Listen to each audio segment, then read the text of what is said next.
Welcome back to this magnificent series that we have on the Hidden Spring journey to the source of consciousness with our guest, Mark Solms. Welcome back, Mark. Good to be back, Aidan. I'm absolutely loving it, and even better news for those people who love these deep dives. Mark has agreed to come back and do more because we simply won't do this book any justice by just doing 2 or 3 episodes. We're only going on to chapter 3 at this stage, and we've only touched the surface of those other chapters as well. We're going to touch today and focus on the cortical fallacy. So this was one of the departures that Mark took. I mentioned that he's a consciousness heretic, and he departed from the well-worn wisdom of the time to uncover the hidden spring. And we're going to focus, as I mentioned, on the cortical fallacy. I'm going to tee you up, Mark, with a quote from the start of that chapter, and please take it away. Here it goes. In late 2004, the neuroscientist Bjorn Merker joined 5 families with neurologically impaired children on a week-long trip to Disney World. The children ranged in age from 10 months to 5 years. They went on rides, they had their pictures taken with Mickey Mouse, they ate popcorn, corn dogs, and ice cream, and they drank sodas galore. At times, they seemed to become overwhelmed. There were tears on more than a few occasions. But despite these stressful moments, what struck Dr. Merker was how much the children seemed to be enjoying themselves, how they loved being there. After all, going by one of the most basic premises of neurology, these children should have been in a vegetative state. The thing that makes it so remarkable is that hydranencephalic children are born without a cortex. This is usually due to a massive stroke in utero, which results in reabsorption of the forebrain so that the baby's cranium is filled with cerebrospinal fluid instead of brain tissue, hence the term hydranencephaly, which means water instead of an encephalon. Mouthful for me, Mark, common speak for you, but let's share this remarkable story which will bring us to the cortical fallacy. I'm glad that we have now some extra time, now that we've agreed to do more than 3 parts to this conversation, because this topic, the one that you've raised now, is really fundamental to the whole book, and also it requires a great deal of justification, the proposal I'm making, because it is so at odds with one of the most basic assumptions of neuropsychology. So I'm grateful to have the opportunity to be able to set my stall out thoroughly. Just to be clear, because as Aidan said, as you said, it was a mouthful. That quotation from my book that you've just read out included various technical terms which will just befuddle some of our audience.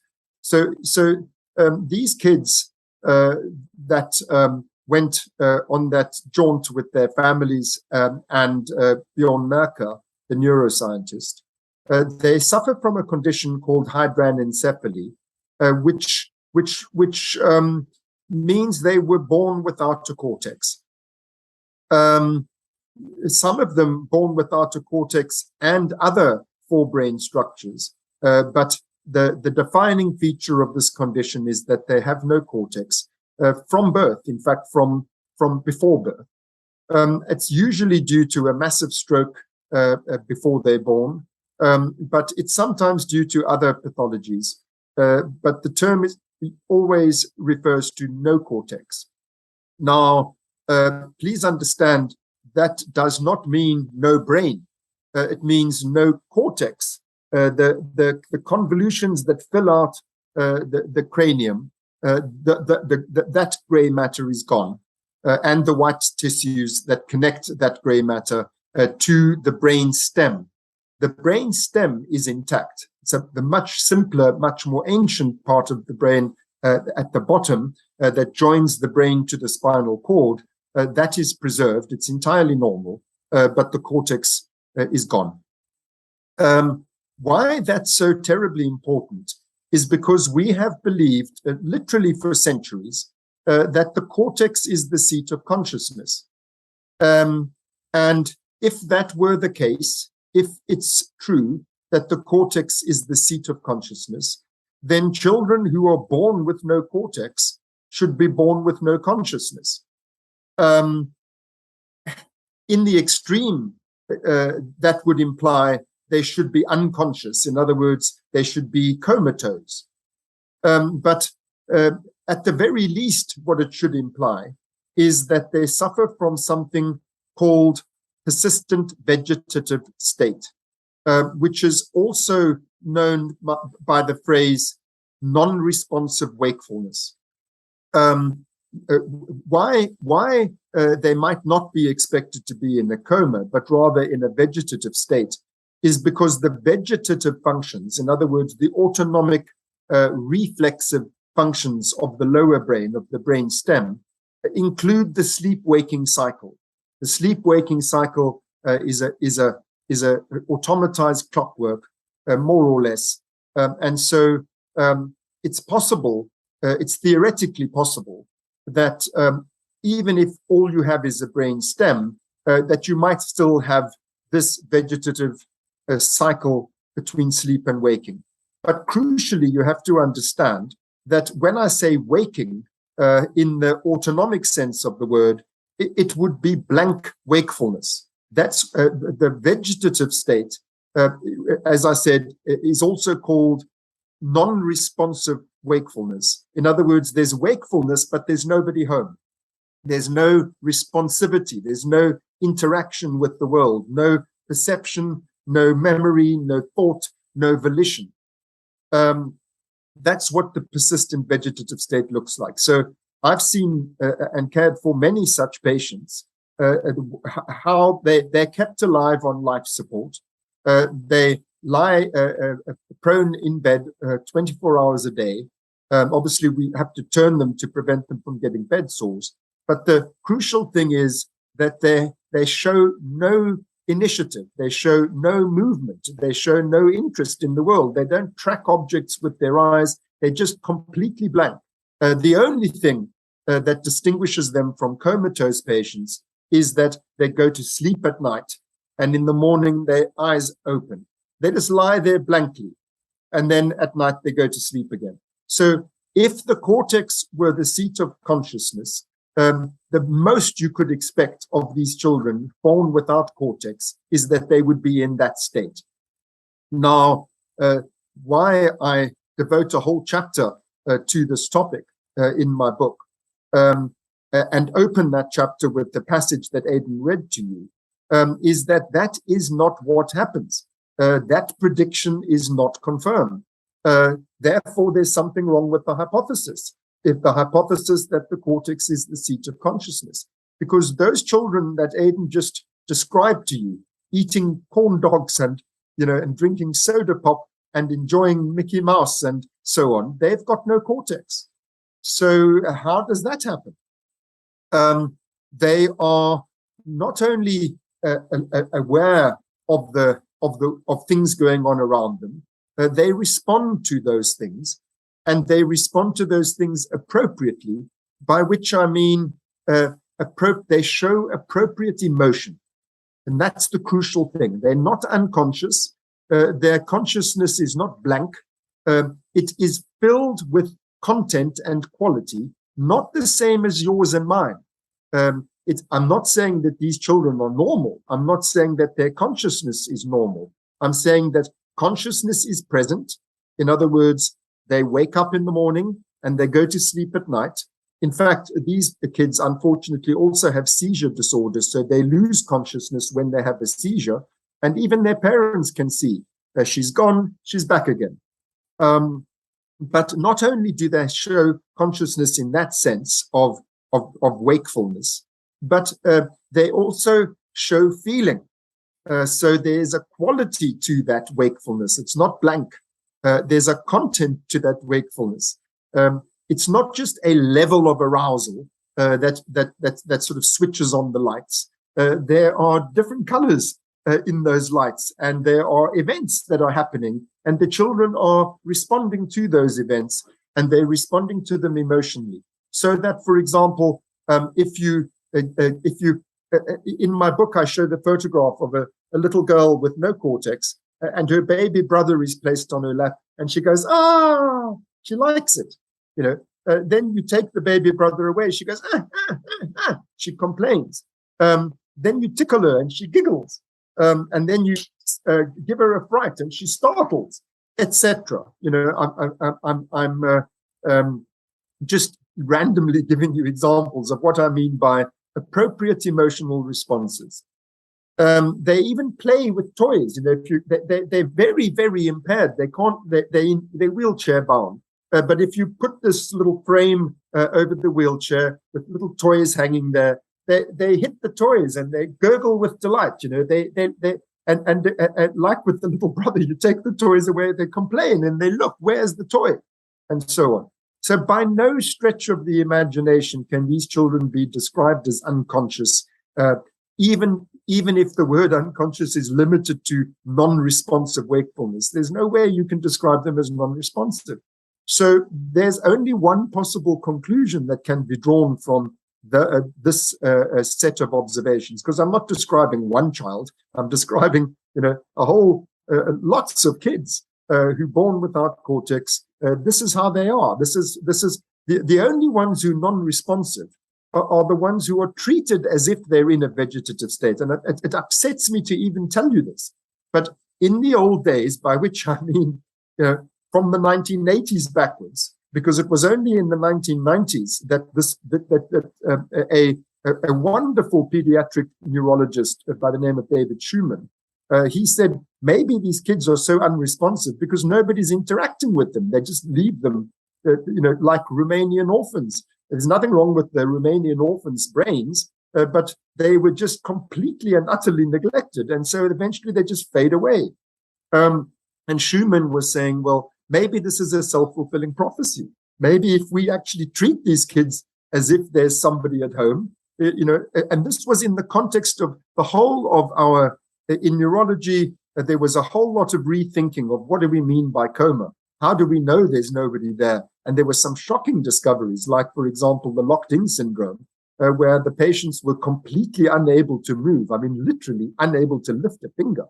But they were entirely normally conscious. They were aware of everything going on around them, but they just couldn't respond. And so they were mistaken to be in a coma. So it was in that clinical context that people were beginning to realize we mustn't be so rash in our judgments about what's going on inside.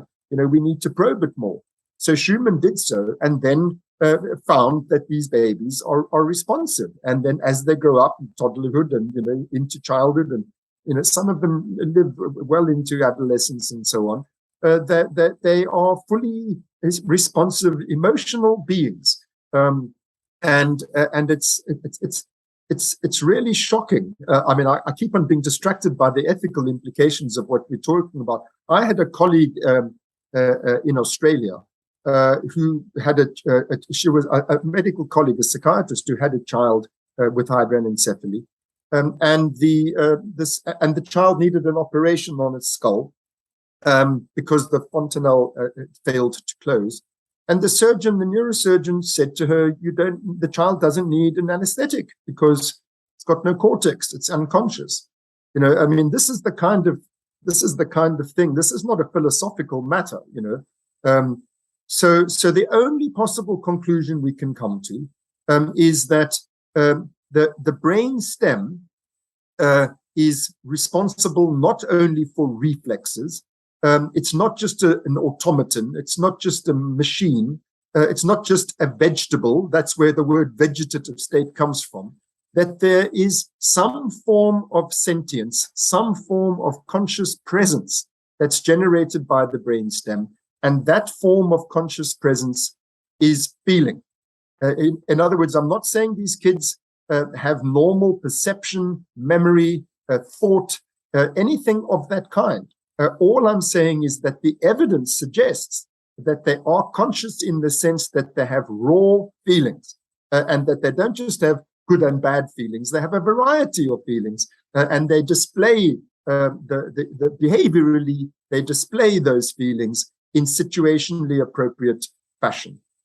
So I'll say it again because I want to be sure that what I'm concluding from these kids is that they are conscious in the most basic sense of the word, and that the most basic sense of the word means affectively conscious. In other words, emotionally conscious. They can feel things like hunger and thirst and irritability and joy and surprise and so on. That's what the evidence suggests. Now, before I go on, I want to pause for a moment and tell you that what I've just said to you, many of my colleagues dispute it. They say, well, it's possible, but how do you know? They can't tell you what they feel. And this is called the reportability criterion. If you can't report an experience, how do you know it's there? So let me just dwell on that for a moment, because these colleagues exist. They seriously claim that these children might look as if they're conscious, but not be conscious. And why is that? It's because they can't tell us that they're conscious. So let's just unpack that for a moment. Any of you who have pet dogs and cats, they don't report to you that they're hungry or that they're protecting, that they feel territorial when there's an intruder, or that they're fighting with each other and feeling rage, and that they miss you when you walk out the door, and when they're pining for you, they don't say, I'm missing you, but they show that they're missing you. They show that their joy, they show their playfulness, they show their fear, they show their anger, and so on. So if reportability is the requirement for inferring the presence of feelings, then we have to say, well, dogs and cats are probably possibly just like these children. Possibly they're just zombies. They're like complicated robots that are doing all these things that look like feelings, but they're not feelings. Mark you, it also implies that every baby is unconscious. Every pre-verbal infant is unconscious until they start learning how to say, Mommy, I feel like something. If they can't tell you, I am hungry, but they're screaming blue murder, looking for the nipple, you have to assume that they're feeling hungry, surely. Even if they don't have a word for it, they're showing it by their behavior. I'm saying that's all I'm asking for in the case of these kids. I'm saying just join the dots. It's obvious that they're feeling something, just as obvious as it is that any other pre-verbal child or dog or cat is conscious. But it doesn't end there. In fact, let me just say one more thing about reportability. I think it's a silly criterion for consciousness for the reasons that I've already said. But let me give you another example. There can be a complicated robot which is not conscious, which can have built into it the algorithm that whenever anybody says to you, how do you feel? You just spew out this thing. I feel good, or I feel bad, or I feel sleepy. It's possible to have a robot that reports. In fact, when you're on the internet and you're asked to confirm that you're not a robot, it doesn't say, please report that you're not a robot, because a robot can report that it's not a robot. What you're required to do is to perform a task, usually a disambiguation task, which is behavioral evidence that you're not a robot, that you actually are there solving the problem, recognizing what's required here and judging it and coming up with the correct answer. So we normally use behavior in fact, when we assess level of consciousness in the neurosurgical wards, as the patient is emerging from a coma, obviously they can't speak to us. We judge by their behavior, by their response to stimuli, by their response to touch, by their response to pain, by their response to light and dark, and ultimately by their response to verbal instruction. Long before they're able to actually speak to us, we can see there's more and more consciousness, arising. We never worry that the patient might in fact be a zombie behaving as if they're conscious. It's the other way around. We worry that they might in fact be conscious and we don't realize it because they're unable to demonstrate it, even though they have it. But that even all of that is not all that I want to say about what the evidence is for my proposition. And I want to say that proposition again. It is that all that you need in order to have raw feelings, that is conscious qualities in the form of affective states, all that you need for that is a brainstem. Now, I told you that these kids suggest that, but my colleagues say, well, how do you know? They can't tell you. So the only thing that a scientist can do in a situation like that is to say, okay, this method, like all scientific methods, has its limitations. It has its strengths and its weaknesses. The method here being the lesion method, in other words, showing what happens when an area is damaged. I'm saying that if you can have no cortex and still there's emotional behavior there, then you have to infer the cortex doesn't generate emotional behavior. But that's just one method. The problem with it is, well, those kids can't tell you. So, okay, let's use another method. That's what you do in science. You look for converging lines of evidence that converge on the same conclusion. So if the brainstem is where the affects are being generated, they're actually generated in the brainstem by the brainstem, not in the cortex, then we have a method called positron emission tomography, which enables you to see, on a brain scan, you can see which part of the brain is activated when the person is performing one or another task. And we do that by measuring the metabolic rate of the cells. So the cells that are firing more are the ones that are doing whatever it is that leads to that behavior. So for this study, my colleague, my dear colleague, Antonio Damasio, he took research participants, in fact, they were actors, trained actors, and he got them to build themselves up into intense affective states. So as actors can do, so that the person's really feeling rage and really feeling fear and really feeling joy and really feeling sad. Those were the 4 emotional states that he got them to conjure up in themselves. And then they indicated to him when they were in that state, when they were feeling intense fear, rage, sadness, or joy. And then he took a scan, positron emission scan. Now, according to my hypothesis, you can predict what you will see is that the activity in the brain corresponding to these intense, raw emotional states will be in the brain stem. And that prediction is confirmed. That's what you see.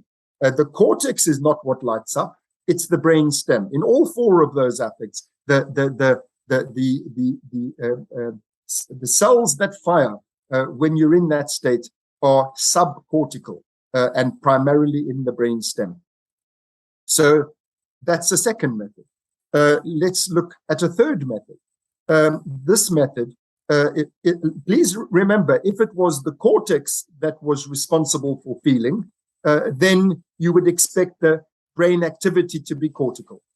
Let me just say something about the lesion method while I'm at it. In fact, we often see patients who are too emotional, neurological patients who are overwhelmed by emotion. Where is the damage in those patients? It's in the cortex, principally in the frontal cortex. So if the cortex was generating the emotion, you take away cortex, you should have less emotion. But what you have is the opposite. You take away cortex, I don't mean we take it away surgically. I mean, due to strokes or tumors or abscesses or whatever, the cortex is damaged. What you find is hyper-emotionality. You find emotional disinhibition, which implies the cortex is inhibiting the emotion, not generating it. It's containing it. But I'm losing my sequence. So I've spoken about the lesion method. I've spoken about positron emission tomography, also known as PET imaging. Now let's go to another method. This is deep brain stimulation. If you take an electrode and you push it into the brain, and you stimulate a particular area, you're then artificially activating that area, and then you can see what happens. That tells you what that area does. Say if you activate the left motor cortex, it makes the right hand move. If you activate the left sensory cortex, it makes the left hand numb. If you activate the visual cortex, it makes the patient see something, and so on.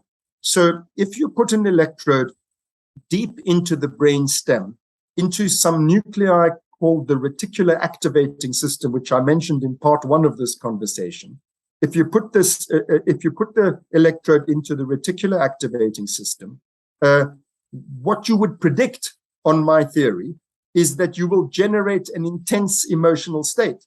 And these patients have cortex, so they can tell you what they're experiencing. And so when we do that, when we put an electrode deep into the reticular activating system, the patients report the most intense affective states imaginable. And they report the widest range of affective states. Nowhere else in the brain do you get such intense affect and such a wide range of affect than from stimulating the reticular activating system and another little nucleus, 14 millimeters long, behind the reticular activating system called the periaqueductal gray, PAG.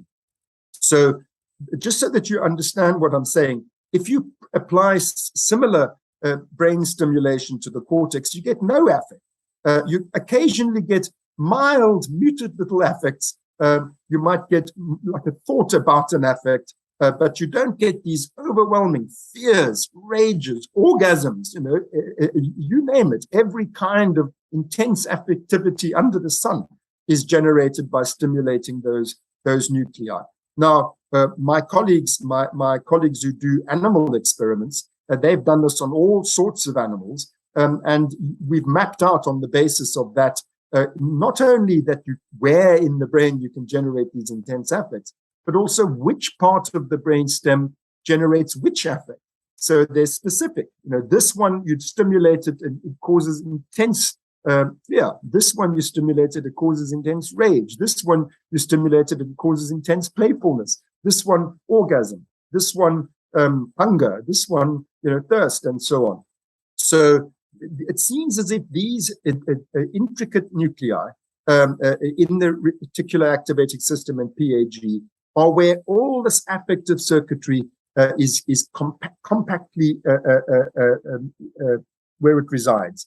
But I just mentioned animals. Now we do it with human beings too, obviously not for experimental purposes, but we not so occasionally, we quite regularly have to put electrodes into the brain stem, particularly into the PAG, because one of the areas of the PAG is where you generate pain.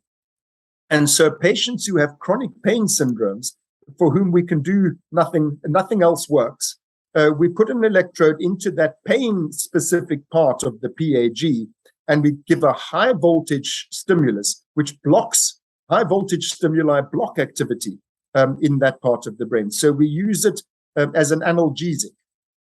Quite regularly, we put deep brain stimulators into the PAG to treat chronic pain. While we're at it, some patients volunteer to let us, try stimulate with low voltage, stimulate a few other areas in the PAG to see whether they have the feelings that we see the behavior correlates of in animals. And that is abundantly confirmed that exactly the feelings that you would expect the human being to feel and to be able to report is what we find when we stimulate these different sites in the PAG. So all of the affects I mentioned a moment ago, these patients tell us, I feel overwhelming dread. It's like a wave's coming at me. Oh my God, switch it off, or woo, do that some more. That's quite delicious, and so on. And also we put deep brain stimulators into the brain for the treatment of movement disorders, particularly Parkinson's disease. And occasionally, these electrodes have nodes. There's not just one stimulator point on the electrode. We have a range of them because you want to try which is the spot that works best. And sometimes some of those nodes go a little deeper than intended. and then you have an opportunity to see what happens if you stimulate structures other than the motor structures that you were aiming for, because you must remember the brainstem is a tiny little place. So you can very easily go just a little bit too far, and then you're in an entirely different structure. When we do that, and we stimulate reticular activating nuclei, what we get is intense emotions. So the prediction that's what you would get if I'm right, that those structures are generating not blank wakefulness, but rather raw feeling, that prediction is confirmed in patients who can report. So we get around this reportability problem. So remember, now we've got lesion evidence and PET imaging evidence and deep brain stimulation evidence, all leading to the same conclusion. And when it comes to the cortex, against that, the opposite of what we would expect if the cortex was making the feelings. I've already said, stimulating the cortex, you don't get feelings like what I've just described. One last bit of evidence that I want to mention is chemical pharmacological probes. If it were true that all that the reticular activating system is providing is blank wakefulness, then you might expect, well, anesthetists would be interested in this part of the brain because the drugs that they give switch on the lights and switch off the lights. And as it happens, they are interested in that part of the brain because it does switch off the lights and switch on the lights. But when you switch the lights on, you're also switching feeling on. And the evidence for that is that all the mainstream psychopharmacological agents, in other words, all the mainstream psychiatric drugs, the chemical, the neurotransmitters that they act on, that they increase or decrease artificially through the imbibing of these drugs, those neurochemicals are the very neurochemicals that are sourced in the reticular activating system. So that, for example, antidepressants, everybody knows antidepressants boost serotonin. Serotonin is sourced in the reticular activating system in a thing called the RAFE nuclei. So the source cells for serotonin, the thing that is being boosted by antidepressants, are in the reticular activating system. The same applies to dopamine, which we've spoken about before. Dopamine is sourced, at least in part, it's sourced in the substantia nigra. In the other part, it's sourced in the ventral tegmental area. Both of these are parts of the reticular activating system. And antipsychotics act on dopamine. Antipsychotics, as I told you in one of the earlier parts of our conversation, are dopamine blockers. The same applies to noradrenaline. If you block noradrenaline, you diminish anxiety. It's an anti-anxiety drug. And the source nucleus for noradrenaline is the locus coeruleus complex, which is part of the reticular activating system. So the mainstream psychiatric medications are acting on the reticular activating system. It's not just anesthetists who are interested in this part of the brain, it's psychiatrists. And what do psychiatrists treat? They treat feelings. So in fact, when my kids were young, one of them said to a friend of theirs who asked, "What does your father do?" And my son said, "He's a doctor for feelings." And I think that's a pretty good description of what a psychiatrist is. So all of this evidence converges on the conclusion that the brainstem generates consciousness, and that consciousness has a quality and a content which we call affect. And I told you that some of my colleagues still have difficulty with that. But, in that case, they have to show me the evidence that proves me wrong, because there's overwhelming evidence that proves me right. Now, I'll tell you something else that's even more astonishing. Now, I'm saying that this evidence leads me to the conclusion that affect is actually generated in the brainstem. And I'm not the only one. Please let me add Antonio Damasio, who I mentioned a minute ago, Jaak Panksepp, who we've mentioned before, Bjorn Merker, the guy who took these kids to Disney World. We all agree, but there's just many who don't agree. And they don't agree on the basis that I told you earlier. They're saying that the brainstem, they accept that that these kids are awake, but they don't accept that their consciousness has any content. The incredible thing now is this. So now I'm telling you something else added to what I've already claimed. In 1949, long ago, two neurophysiologists, McCullen and Maruzzi, were doing experiments on cats. They were doing experiments on consciousness, on sleep and wakefulness. Remember, in the old days, that was the only kind of consciousness that was a respectable topic. So they were trying to find out how cats wake up and go to sleep, what part of the brain is regulating this. And they thought it had to do with information coming in through the senses, that if information is pouring into the cortex from the sense organs, then you're awake. And if you deprive yourself of all of this input, which we do every night by closing our eyes and drawing the curtains and lying still, this seems to be what induces sleep, is that there's no perceptual stimuli flowing in anymore.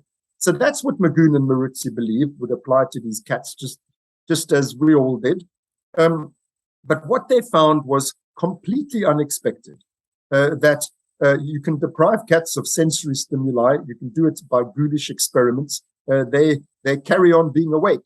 They're just awake without vision, or awake without hearing, or awake without any perceptual input, but they're still awake. And what they found was, where you need to damage the poor cat's brain in order to take away wakefulness, in other words, to put it into a coma, is in the brainstem, in the reticular activating system. So that's how we discovered the reticular activating system. That's why it's called the reticular activating system. In 1949 already, we realized that this is what switches on the lights. But because we had this assumption for hundreds of years that the cortex is where the consciousness is, McCullen and Maruzzi explained their findings by saying that the brainstem, the reticular activating system, must be like a power source. They accepted, they could see, you can't have cortical consciousness without the reticular activating system activating the cortex. And in fact, they did this experiment to prove that. They made a little incision above the reticular activating system, disconnecting the cortex from the reticular activating system. And with that, the cortical lights went out. So the cortex, everybody agrees, including all the colleagues who I was saying don't agree with me. They all agree that you can't have consciousness without a reticular activating system. That is the power source. But they say it's a power source in the same way as a television set has to be plugged in at the wall. If you unplug the television set, of course, it doesn't do television anymore. That's because it's a prerequisite. It has to be booted up with a power supply. But that power supply doesn't have content and quality. The televisual content and quality that you see on the screen is produced by the machinery inside the television set and its connectivity to the signal source. It's not produced by the power source plugged in at the wall. So that's how they understood it. And that's how from 1949 until the 1990s, that's how we understood it.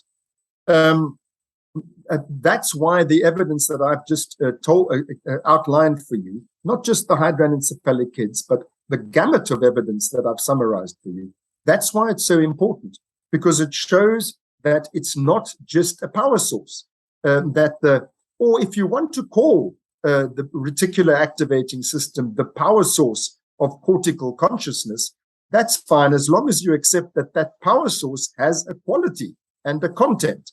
And so the power source is feeling. And that's basically my claim. So it's a twofold claim. The one claim is that the power source, the fundamental source, in fact, my book's title, The Hidden Spring, the spring from which consciousness erupts, where the bubbles up from, is the reticular activating system. That it is the subtitle of my book, A Journey to the Source of Consciousness. That's the source of consciousness. So that's my first claim. But remember, we've known that since 1949. So my second claim is that the source of consciousness, the fundamental power supply of consciousness, has the quality and content of feeling. So the most fundamental, elemental, rudimentary form of consciousness is feeling. And this is prerequisite for all other types of consciousness. That's the claim. Now, Aidan, you said that the chapter that we're talking about in my book has the title, The Cortical Fallacy. The fallacy that we're talking about is the fallacy that consciousness, in the sense of having a quality and a content of experience, what the philosophers call qualia, the qualitative stuff of consciousness. The cortical fallacy is that stuff is contingent upon intact cortex, that the cortex is where that stuff is generated. I'm saying that's not true. That stuff in its most rudimentary form, the form that is prerequisite for all other forms of consciousness, that stuff is generated in the reticular activating system. I'm not saying that the cortex does nothing. Of course, the cortex does a lot. But that is derivative from, in every sense of the word, it's derivative, evolutionarily derivative from, it's developmentally derivative from, it's physiologically derivative from the brainstem form of consciousness, which is raw feeling. And when you think about it, it's not such an astonishing thing. I mean, where did feeling come from? What I'm saying is the first form of consciousness, the dawn of consciousness, probably took the form of raw feelings, of just a creature becoming aware that it's hungry, or a creature becoming, which just means that it senses its lack of energy supplies, it senses its lack of hydration, it becomes thirsty, it senses a damaging stimulus, it feels pain. It doesn't have to have any thoughts about this. It just reacts to those things. And it's a jolly good thing, biologically speaking, to know that things are going well or badly in terms of these very basic parameters of the body, which we discussed also in part one of this conversation. I'm saying that probably was the first form of consciousness. And then everything else is built up from there. If you want to understand consciousness, start with its simplest form, start with its earliest form, start with its basic form. That's what I'm arguing. In the chapter on the cortical fallacy, what I go on to show, because I ask myself, well, where did this idea come from? Why did we think it's in the cortex that consciousness starts? Why we thought so? If you go back into the early, it doesn't start. That idea doesn't start with neuroscience, by the way. It starts with philosophy. In fact, it probably starts with common sense. In that when you experience consciousness, what you're aware of is, I'm seeing things, I'm hearing things, I'm touching things. That's my consciousness. So it's a perfectly understandable mistake to think that consciousness flows in through my sense organs. Like Magoo and Maruzzi thought about those cats. They thought that consciousness is stimulated by extraceptive sensory stimuli, and that it takes these various forms, has these various qualities, visual, auditory, somatosensory, olfactory, gustatory, but by virtue of it being different senses. Each one of our perceptual modalities is attached to a different sense. But what's left out of that is that those five so-called the five modalities of consciousness, the five senses, there's a sixth sense, and that's feeling, affect, emotion. It doesn't flow in from the outside. It comes from within. It's about your state. It's not about the world. It's about how you feel about the world and how you feel about yourself. So the cortical fallacy began with from the notion, the commonsensical notion, that consciousness is perceptual in nature. Hume and Locke then formalized that into their early philosophy of mind, which was called empiricism. Empiricism just means derived from experience. So it's the meaning of empiricist philosophy, which ends up becoming applied to the basic methods of science, which is they're empirical. In other words, we come to our scientific conclusions on the basis of observational data. It's empirical. It's learnt from experience.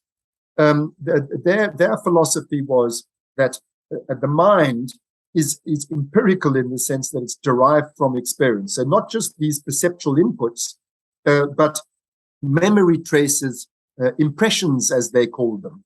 Like, the input, they thought of the brain as something like a tablet or so, that they said these vibrations come in and they leave impressions in the cortex. Why did they think in the cortex? It's because the early, you didn't say the cortex. They said the mind. The mind for them was made up of memories, memories of perceptual inputs. Those memories then get associated with each other, and these are ideas. Again, perfectly fine. It seems like, it doesn't seem crazy that they would have thought that. What it leaves out of account is what's coming from within. Those things they recognized. They called them the passions, but they didn't think of them as part of the mind. They thought of them as kind of part of the body. They were like animal things, these passions. They didn't deny that we have passions and that they're conscious. But to them, what was mental was this cognitive stuff, derived, remember, based fundamentally in memory traces from previous perceptual experiences, which then get associated with each other to generate understanding, and so on. They call that apperception. The early anatomists applied human Locke's philosophy to when they started tracing these nerves and saw they all go to the cortex. And the cortex is a big place. And they thought, well, this must be where all the memory traces are, which is a perfectly reasonable hypothesis once more. Before I go on to tell you more, let me just point out those nerves that go to the cortex also go to the brainstem. It's just that in the brainstem, they don't generate conscious images. It's unconscious information going into the brainstem, generating feelings, like in those little kids with no cortex. They have feelings. They just don't know what the feelings are about. They don't understand the feelings, but they have them. But they traced the nerves, those that go to the cortex, and thought, well, these must be the ones that lead to the memory traces, and therefore to the mind. And I went into the early literature, the early neuropsychological literature from 1870s, 1880s, and when you read it, they're not saying consciousness is about, the cortex is for consciousness. They're saying the cortex is for memory. And they did all kinds of horrible experiments on dogs those days, seemed to be more the victims than cats. And they showed that when you remove auditory cortex, the dog still hears, in the sense that it still responds to auditory stimuli, but it no longer responds to its name.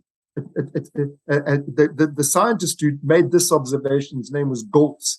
He said that the dogs are idiotisch, which is German for idiotic. In other words, they don't understand anything. They're stupid. But he didn't say they're deaf.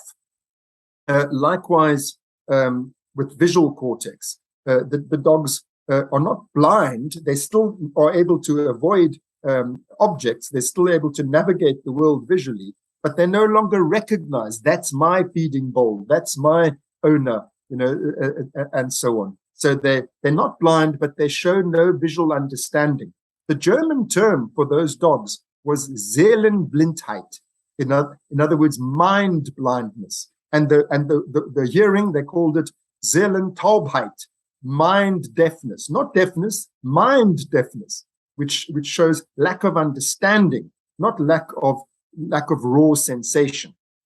And then human patients with cortical lesions were described by people. I don't have to go into all of the names, Wilbrandt, Wernicke, and so on. And they found the equivalent sorts of things happening in human beings with cortical damage.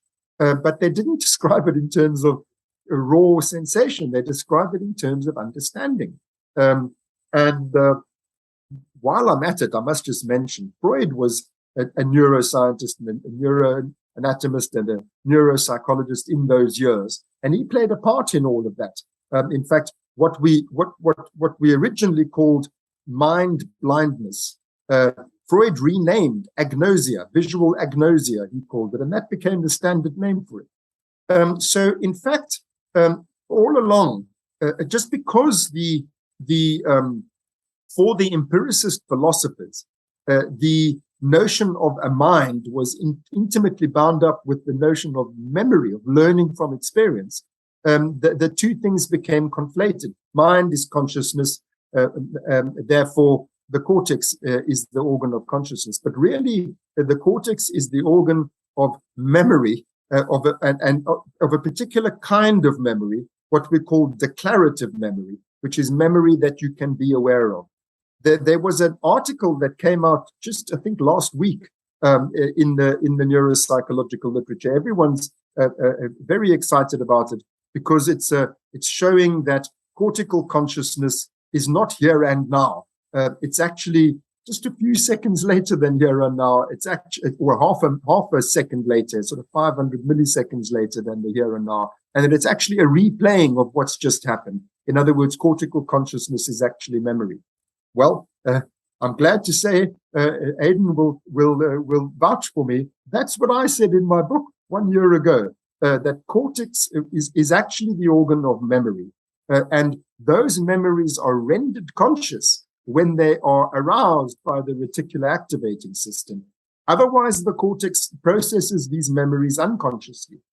And that's also a very important point that I would like to make, is that the cortex can do all of its memory processing, the basic stuff of cognition, which is derived from memory, that all cognition is derived from memory, just as the British empiricists said, although obviously in much more complicated ways than they ever dreamt of, that stuff that the cortex does, it can also do unconsciously, so that you can see and hear unconsciously. Riddles of evidence for that. Nobody doubts that. You can not just see in the raw sense of that I'm talking about, this raw sensation. The cortical part is that you can read, you can recognize faces, that sort of thing, which is dependent upon cortex, which is dependent upon this higher forms of memory. You can do that unconsciously. There's lots of experimental evidence that you can read with comprehension without being conscious that you read anything, that you can recognize a face without being conscious that you saw anything, that you can link the words and the faces, by the way, also without being aware that you did it. So what I'm leading up to is that the cortex can do all of its cognitive gymnastics unconsciously, which raises the question, well, then why is it ever conscious? If the cortex can do all this stuff unconsciously, consciousness is such a troublesome thing. Why don't we just leave out the consciousness, and why aren't we all just zombies processing all of this memory and learning and acting rationally without any feeling? If cortex can do it without any feeling, and so that's a very important question, which I address. It's one of the major questions I address in my book, which is, what is feeling for? What does feeling add to this intrinsically unconscious cortical processing? What does consciousness feeling your way into your cognitions, which are intrinsically unconscious, what does that add to those intrinsically unconscious cognitions? In other words, why do we ever have conscious cognition? I'm not going to try and answer that right now, but it's a question we must get to. One last point, I think I might have said that 3 times, but this is one last point, which is that, please note, cortex is not intrinsically conscious. It derives its consciousness from the brainstem. The functions of the cortex, in other words, cognition, are not intrinsically conscious. They only become conscious when they're aroused or activated, modulated by the brainstem. So cortex was the wrong place to look for trying to understand what the neural correlate of consciousness is. We should have been looking to the reticular activating system, because the function of the reticular activating system is to activate. The function, the intrinsic function of the reticular activating system is to generate feeling, which I'm saying is the most fundamental form of consciousness. There's no consciousness that's blank. consciousness is felt. And that's the essence of the elementary form of consciousness. So that tissue, reticular activating systems tissue, is intrinsically for producing consciousness, whereas the cortex is intrinsically for producing memory, which might or might not be rendered conscious by the reticular activating system. So let me stop my long-winded monologue there. It's been an absolute pleasure, Mark. Loads of stuff coming to mind, and I didn't want to interrupt your flow because it was great to hear you make the point and do it so brilliantly. Just two things, really, because we don't have much time. You have an appointment now. One is the reticular activating system. We've talked about it on this show before, believe it or not. We talk about it as, well, what I deem as important to me. It's you talk about the law of attraction, or I'm going to buy a new black BMW. I've never thought about it before, and all of a sudden I see it everywhere. The origin, what we're told, is the science behind it's the reticular activating system, because you've made it important to you, and so now it's looking out for you. So beyond your work about the hidden spring in consciousness, I think it's got such an important function in how we show up in the world and how we experience the world. And even down to, I tell my kids know about the reticular activating system. They're 9 and 12. And the reason they do is I tell them what they think about at nighttime in theta, which we'll talk about in another episode. When they're at theta brainwave state, they have access to the reticular activating system. So they're programming it then to experience that world. And that's why things like gratitude, journaling, what your thoughts are at night, and all those things are so important. Maybe you have a thought on that, because that's a very useful thing for all of us to bring with us. Yes, I think that what you're saying just illustrates the basic point that there's all this information around us. Our brains are processing it all the time, but we're not conscious of all of it. The parts that we're conscious of are the parts that we pay attention to. In other words, the parts that matter to us, that are salient, to use the technical term. And that this salience, there are two things about it. The one is that the spotlight is directed by reticular activating arousal. That's the first thing. And the second thing is that it is fundamentally about feelings. What matters to us fundamentally has to do with, you were speaking of attraction to black BMWs, attraction, repulsion. This is good, this is bad, and the rest of it is all just detail. Mark, I thought we'd leave our audience with a joke. This was with your patient. It wasn't meant to be a joke, but your patient, Mr. W, which was a lovely little story that you had from the book. So perhaps you'll tell our audience this as a farewell for today. Yes, in fact, I believe it or not, I inhibited myself when I was telling you this story about the cortical fallacy. And I said, let me give you all the different sets of evidence. There's a lot more evidence that I thought I don't have time to go into all of that, so I left it out. So I'm delighted that you mentioned that. The most influential cortical theory of consciousness is called the Global Workspace Theory. According to this Global Workspace Theory, the cortex, as I've already told you, is processing all this information, but it's not doing so consciously. In order for it to become conscious, it has to enter the global workspace. So that is all of these different parallel channels. They all have, only those channels which ignite the global workspace, which is the dorsolateral frontal convexity, which is a sort of re-representation. So you're representing the world, and then you re-represent it in the global workspace. That's this subset of your cortical processing that becomes conscious. Now, that theory leads to a testable prediction, which is what happens if you have no prefrontal cortex. You should not have this global workspace. And I had the good fortune for me, but bad fortune for the patient, of having a patient with no prefrontal cortex whatsoever. I won't go into all the medical details as to how that happened, but in my book I show the scans. He's got no prefrontal cortex. But he has got a little sliver of cortex on either side, in the language area on the left-hand side, which enables him to speak. And so I said to him, according to my colleagues who believe in this very influential theory, you should be unconscious. Are you unconscious? He said, no, I'm not. So, and please note, he's reporting. So I said to him, well, in particular, they're saying that you will have visual and auditory and so on information processing going on, but you won't be able to represent it in your consciousness. Can you do that? He said, yes, I can. So I said, well, do you mind if I test it? I'm going to ask you to visualize something in your mind's eye and become conscious of it. So he says, okay. So I said, to prove that you can do it, he says, okay. So I said, imagine in your mind's eye that you have 2 dogs and 1 chicken.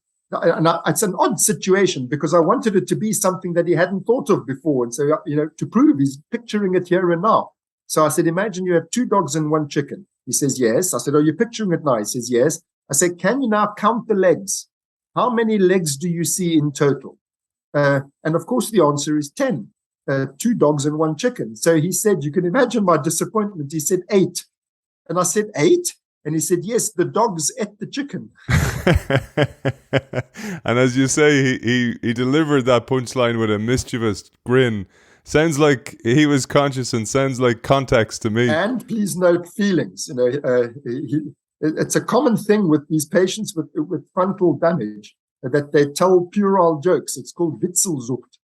And so it's a common observation as part of a bigger phenomenon with them, which is emotional disinhibition. They're hyper-emotional. And remember, I'm saying that shows you that the frontal cortex can't be where the emotions are made. Beautiful. What a perfect way to finish, right on time as well, Mark. And you mentioned feelings, you mentioned affects, very important terms. And the next day, please join us when we talk about the taxonomy by your friend Jack Panksepp, who gave us this beautiful taxonomy, but you then map it to your work as well. So what each of these feelings actually means to us. And then we'll build on that going forward because there's so much more. You talked about inhibition there, for example, the PAG, that right behind at the back of the reticular activating system as an orchestrator, inhibiting and allowing all this type of thing. I absolutely love these chapters. And then brain waves you talk about as well. Everything's in this book and it's beautifully written as well. Some beautiful passages, great case studies as well, done by the man himself, the author of The Hidden Spring, A Journey to the Source of Consciousness. We now know why it's called that name. Mark Solms, thank you for joining us. Thanks, Aidan. Thanks for your interest. Till next time.